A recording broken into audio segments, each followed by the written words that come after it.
The Galactic Military Academy on Nexus Prime had seen many species come and go. Zephyrians with their crystalline exoskeletons, Voltaki with their plasma-shooting tentacles, and the dreaded Krex warriors who could literally eat metal. But never, in its 300-year history, had it seen anything quite like the humans. "Listen up, meat sacks," Drill Sergeant Voxar bellowed across the training yard. His voice carried the authority of someone who had crushed rebellions on 12 different worlds. Standing 8 feet tall with muscle-bound arms that could crack starship hulls, the Bruton commander was a stuff of nightmares. His gray skin rippled with scars, each one a trophy from battles that would make seasoned warriors weep. Today, you learn why soft species don't survive in real combat. The mixed squad of alien cadets snapped to attention. Well, most of them did. In the back row, a short human female with auburn hair tied and a practical bun barely moved. Her name was Riley Chen, and she had the unfortunate habit of finding authority figures amusing. "You." Voxar's massive finger pointed directly at Riley. His 4 yellow eyes narrowed to deadly slits. "Human, step forward." Riley strolled forward with the casual confidence of someone ordering coffee, not facing down a living tank with anger management issues. The other cadets exchanged nervous glances. Even the Zephyrians, known for their emotional detachment, seemed concerned. "Sir, yes, sir," Riley said, her voice carrying just enough respect to avoid immediate execution, but not quite enough to hide her smirk.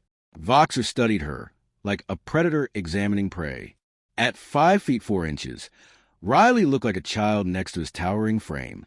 Her standard-issue combat fatigues hung loose on her slight build, but her eyes held something that made seasoned warriors uncomfortable. They sparkled with mischief and an almost reckless disregard for self-preservation. "Do you think this is funny, human?" Voxar's voice dropped to a growl that could shatter glass. "Well, sir, that depends on your definition of funny," Riley replied, rocking slightly on her heels. "I mean, if we're talking slapstick comedy, then no. But if we're discussing the absurdist nature of a drill sergeant who looks like he bench presses shuttles asking philosophical questions about humor, then yeah, it's pretty hilarious." The training yard fell silent. Not the comfortable silence of focused attention, but the terrified quiet that precedes either laughter or bloodshed. Several cadets took small steps backward, as if Riley's apparent death wish might be contagious. Voxar's jaw muscles twitched. In his military career, he had broken insubordinate soldiers like twigs. He had made grown Krex warriors cry for their mothers. He had once stared down a pack of Nethrian deathhounds and watched them whimper away. But this tiny human was looking at him like he was an entertaining hologram. "Physical training," Voxar announced, his voice carrying across the yard like thunder. "Now." The obstacle course at the Galactic Military Academy was designed to challenge beings from across the known universe. Gravity wells, plasma barriers, kinetic shields, and obstacles that would make professional athletes sob.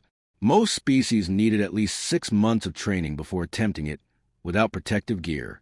"Humans first," Voxar declared, pointing at the starting line. "Let's see what Earth's so-called warriors can accomplish."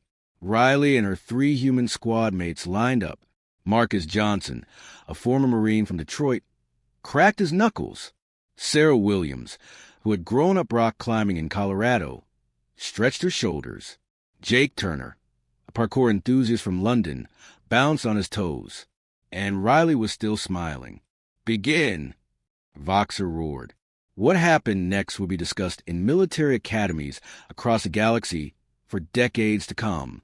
The humans moved through the course like liquid mercury, flowing around obstacles that stopped other species cold. Marcus threw himself over barriers that were meant to require climbing gear. Sarah swung across chasms using momentum and grip strength that defied physics. Jake seemed to dance to the laser maze, his body bending in ways that made the watching aliens question their understanding of human anatomy. But Riley was something else entirely. She didn't just complete the obstacles, she redesigned them. When faced with a 20-foot wall, she found a structural weak point and kicked it, creating handholds. When confronted with a maze of spinning blades, she timed their rotation and slipped through gaps that shouldn't have existed.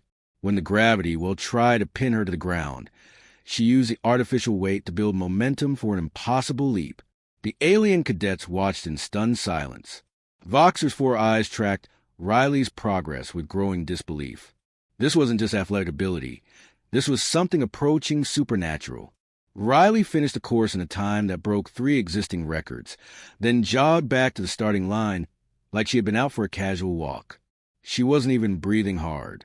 "Well, that was fun," she announced to the group. "What's next?" Voxar felt something he hadn't experienced in 20 years of military service. Genuine uncertainty. This human had just accomplished something that should have been impossible, and she was treating it like a warm-up exercise.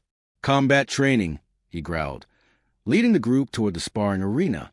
"Let's see how tough humans really are." The sparring arena was a circular platform surrounded by energy barriers. Standard protocol called for matched opponents, species with similar physical capabilities. But Voxar had other ideas. "Human, female," he called, pointing at Riley. "Center of the ring." Riley stepped onto the platform with the same casual confidence she had shown all day. The energy barriers hummed to life, containing the combat area and, theoretically, protecting the spectators from collateral damage. "Your opponent," Voxar announced, stepping onto the platform himself, "is me." The other instructors exchanged worried looks. Cadet versus instructor sparring was common, but drill sergeant versus cadet was borderline educational malpractice.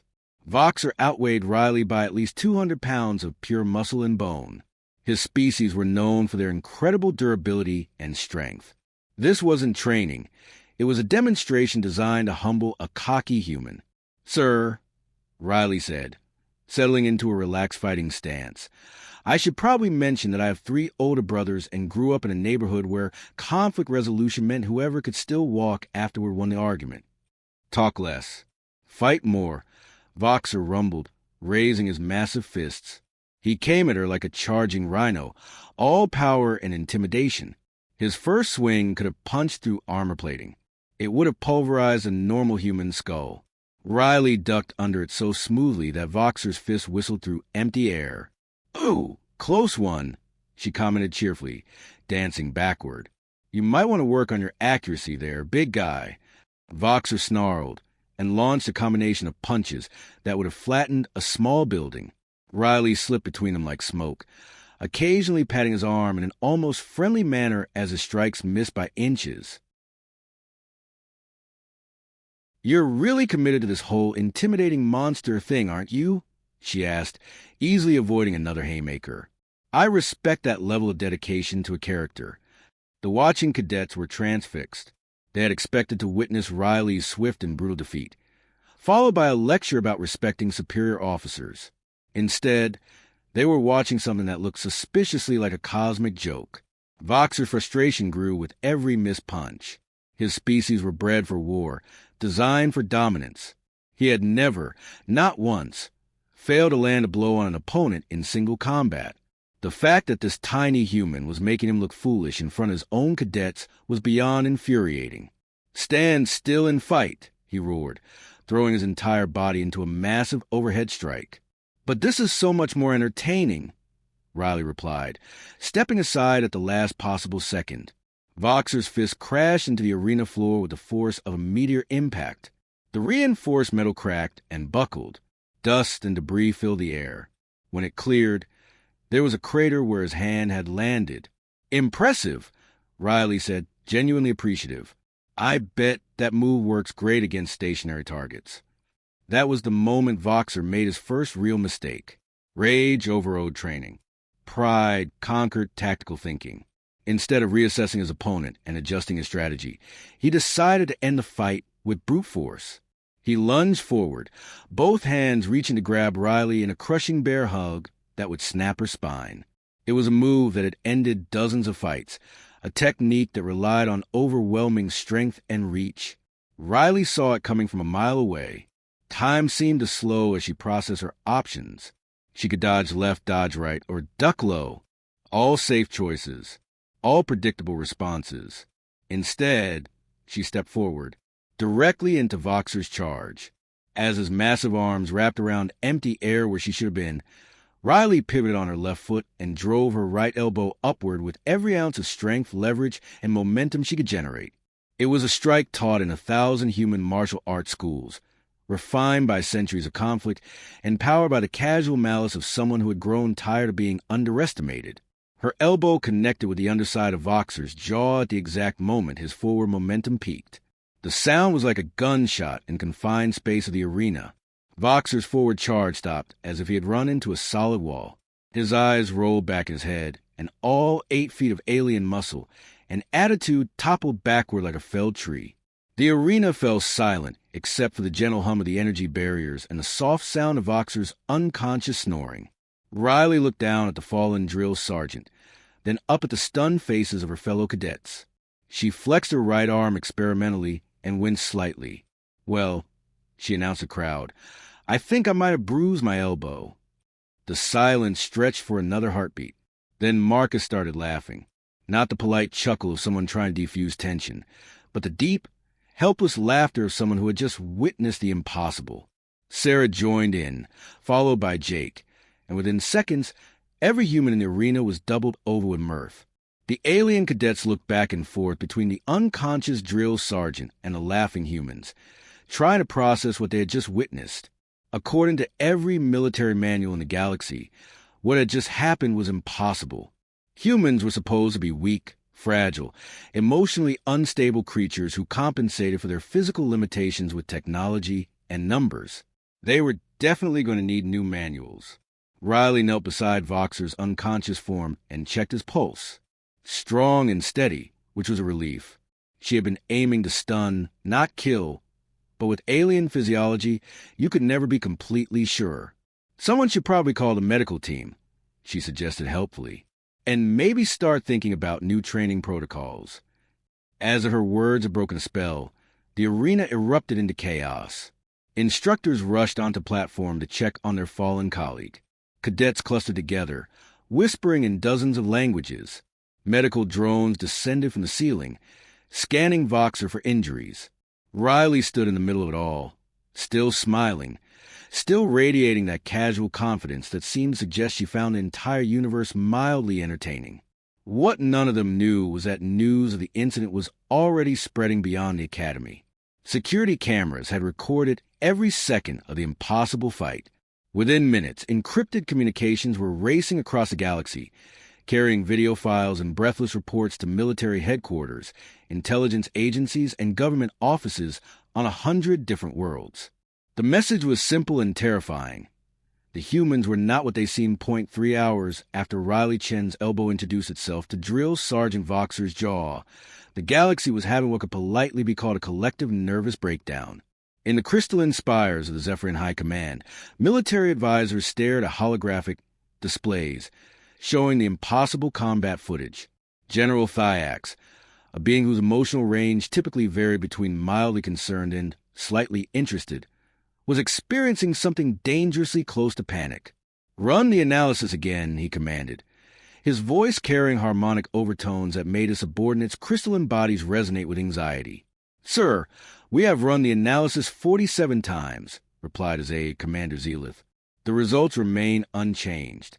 The human female generated approximately 12,000 pounds of force per square inch with a single strike. According to our physiological models, this should have shattered every bone in her arm. And yet she complained about bruising her elbow. General Thyax felt something crack in his exoskeleton. It might have been stress fractures. It might have been his worldview. Meanwhile, in the war rooms of the Krex Empire, things were considerably more dramatic.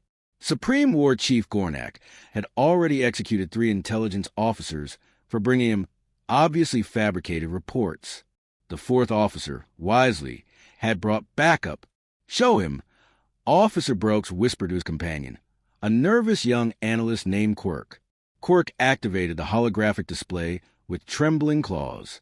The footage played in slow motion, Riley stepping into Voxar's charge, the perfectly timed elbow strike, the 8-foot drill sergeant crash into the ground like a demolished building. Gornak watched in silence. His massive jaws worked soundlessly, processing information that refused to compute. Finally, he spoke. "How many humans are there?" "Sir," How many humans are there in the galaxy? Total population? Quirk consulted his datapad with shaking hands. Approximately 9 billion on their homeworld, sir. Another 2 billion scattered across their colonies, plus the military personnel stationed at various. 11 billion, Gornak interrupted, his voice deadly quiet. 11 billion beings capable of this level of combat effectiveness. The war room fell silent, except for the gentle hum of life support systems and the sound of several career military officers reconsidering their life choices. Back at the Galactic Military Academy, the aftermath of Riley's demonstration was creating its own unique brand of chaos. Medical Drone 7 had spent 2 hours running diagnostics on Voxar, tried to understand how a creature built like a living tank could be rendered unconscious by what appeared to be a casual gesture. His jaw is intact, the drone reported to Chief Medical Officer Helix. No fractures, no permanent damage. The strike appears to have caused a temporary disruption to his nervous system, resulting in immediate unconsciousness. Impossible, Helix muttered, studying the readouts. The force required to achieve that effect should have killed the human who delivered it. Perhaps, suggested the drone with mechanical helpfulness, our understanding of human physiology is incomplete. Helix made a sound that might have been laughter if it hadn't been so bitter. Incomplete. Yes, that's one way to put it. In the Academy cafeteria, Riley was discovering that accidentally becoming a galactic sensation had some unexpected benefits. Word of her encounter with Voxar had spread to the cadet population like wildfire, and suddenly everyone wanted to sit at her table. So, said Zix, a young Voltaki whose tentacles were practically vibrating with excitement, is it true that all humans can fight like that? Riley considered the question, while chewing her regulation protein cube. Around her, cadets from a dozen species leaned in to hear her answer. Marcus, Sarah, and Jake were doing their best to look mysterious and dangerous, which mostly involved Marcus flexing unconsciously and Sarah trying not to laugh. Well, Riley said finally, let me tell you about my little brother Tommy. He's 12 years old, weighs about 90 pounds, and last month he accidentally put a bully twice his size in a hospital during a schoolyard fight. The alien cadets exchanged nervous glances. Accidentally? Asked Plix, a Zephyrian whose crystalline body was reflecting anxiety in prismatic colors. Tommy was trying to push the kid away. Riley explained a shrug. The bully flew backward about 15 feet and hit a tree. Tommy felt terrible about it. He made the kid a get-well card. How much force would be required to throw a human child 15 feet? Zix asked, his tentacles now moving in mathematical calculations. I don't know, Riley admitted, but Tommy's not even the strongest kid in his class. That would be Lisa Martinez. She arm-wrestled 3 high school seniors at the same time and won. She's also 12. The silence that followed was broken only by the sound of Plix's crystalline body chiming in harmonics that roughly translated to, "We are all going to die." Riley was starting to feel a little guilty about the whole situation. These aliens seemed genuinely terrified, and that hadn't been her intention. She had just wanted to shut up an obnoxious drill sergeant. The fact that said drill sergeant was built like a walking battleship had been beside the point. Look, she said, trying to be reassuring, humans aren't looking for trouble. We're actually pretty peaceful most of the time. We don't like being pushed around. Define pushed around, asked Zix, who was apparently taking notes.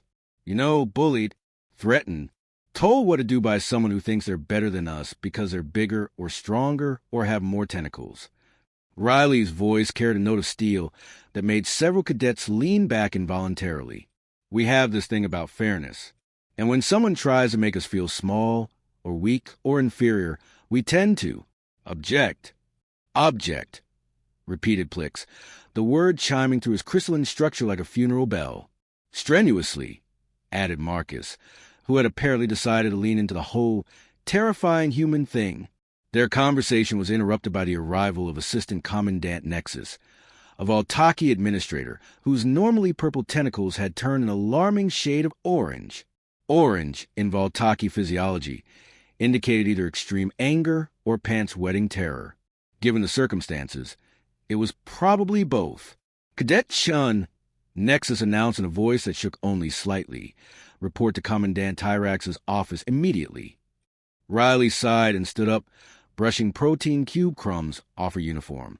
Well, this should be interesting. The walk to the Commandant's office normally took about 5 minutes. Today, it took nearly 15, because every alien they passed stopped whatever they were doing to stare. Some of them bowed. Others stepped aside as if Riley might spontaneously explode.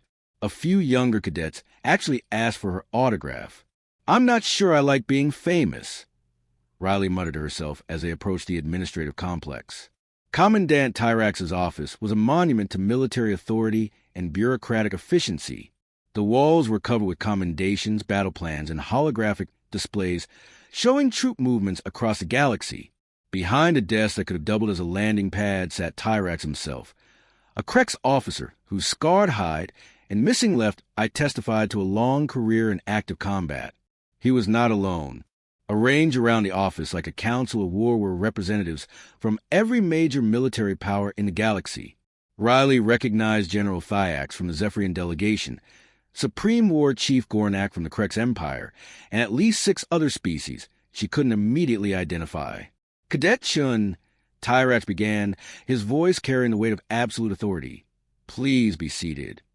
Riley settled into the indicated chair, which had clearly been designed for someone much larger than her. Her feet barely touched the floor, which would have been humorous under different circumstances. Today, surrounded by the galaxy's most powerful military leaders, it just made her feel like a child called into the principal's office. "We have reviewed the footage of your encounter with Drill Sergeant Voxar," Tyrax continued.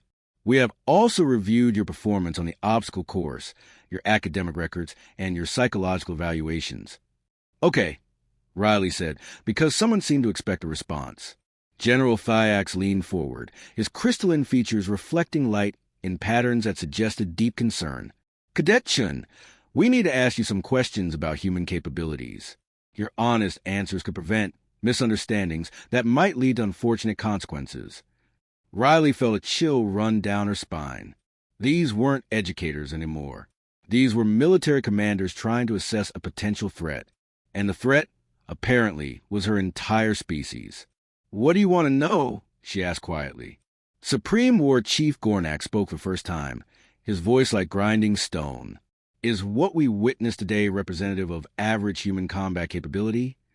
Riley thought about the question carefully. How do you explain to a room full of aliens that what they had seen wasn't even particularly impressive by human standards? That every military base on Earth had soldiers who could do what she did and do it better? That human children routinely performed feats of strength and agility that would qualify as superhuman on most worlds? "I'm not average," she said finally. "I'm actually on the smaller side for a human female. And I'm not military trained. I learned to fight for my brothers and neighborhood kids."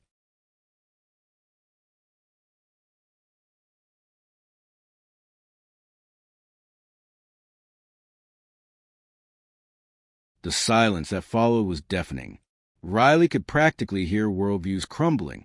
"Your brothers," repeated Thyax slowly. "How many brothers do you have?" 3 older, 1 younger. "And they are all capable of similar feats?" Riley almost laughed. "Mike could probably bench press your desk. Danny runs marathons for fun and has never finished lower than 2nd place. Alex teaches mixed martial arts and once won a tournament with a broken hand. And Tommy, well, I already told you about Tommy." Gornak's claws scraped against his chair arms, leaving deep gouges in the metal. "How many humans serve in your military?" "I don't know the exact numbers," Riley admitted, "but it's voluntary service, so only the ones who want to fight join up. The rest are busy with other things." "Other things," echoed Tyrax. "You know, normal stuff. Teaching, engineering, art, music, sports, raising families. Most humans never need to fight anyone. We're pretty good at talking through problems." The military leaders exchanged looks that carried volumes of unspoken communication. Riley was beginning to understand that she might have accidentally triggered the first galactic diplomatic crisis in 3 centuries. "Cadet Chun," Tyrax said carefully, "what would happen if someone threatened Earth directly? If an hostile force attempted to invade your homeworld? Riley felt something cold and sharp settle in her stomach. This wasn't a hypothetical question. This was an assessment of human military response capabilities. She thought about Earth, about her family in San Francisco, her friends scattered across the globe, the billions of ordinary people going about their daily lives. She thought about what would happen if someone threatened them. "Sir," she said, and her voice carried a note that made every being in the room take notice. "I hope for everyone's sake that question remains theoretical." The meeting concluded shortly afterward, with Riley being escorted back to her quarters under what was politely called protective supervision. As she walked through the corridors of the academy, she could see the change in how everyone looked at her. The casual dismissal was gone, replaced by something between respect and terror. In her room, she found a message waiting on her personal communicator. It was from her mother. "Hi, sweetie. Hope you're having fun at space school. Dad says to tell you that if anyone gives you trouble, remember what we taught you about standing up for yourself. Also, your brother Mike got accepted to the Space Marine Corps. He's very excited. Love you." Riley stared at the message for a long time. Space Marines. Her brother Mike, who could deadlift a small spacecraft, was about to become a professionally trained human warrior, along with thousands of others just like him. She had a feeling the galaxy was about to discover that her little demonstration had been just the beginning. Outside her window, she could see alien cadets and instructors clustered in small groups, talking in hushed voices, and occasionally pointing toward her building. Tomorrow, she suspected, would be very different from today. The galaxy had been watching when Drill Sergeant Voxar learned that humans don't like being pushed around. Now it was trying to figure out what to do with that knowledge. Riley smiled and began composing her reply to her mother's message. She had a feeling her family was about to become very famous. "Hi, Mom. Space school is interesting. I think I made an impression.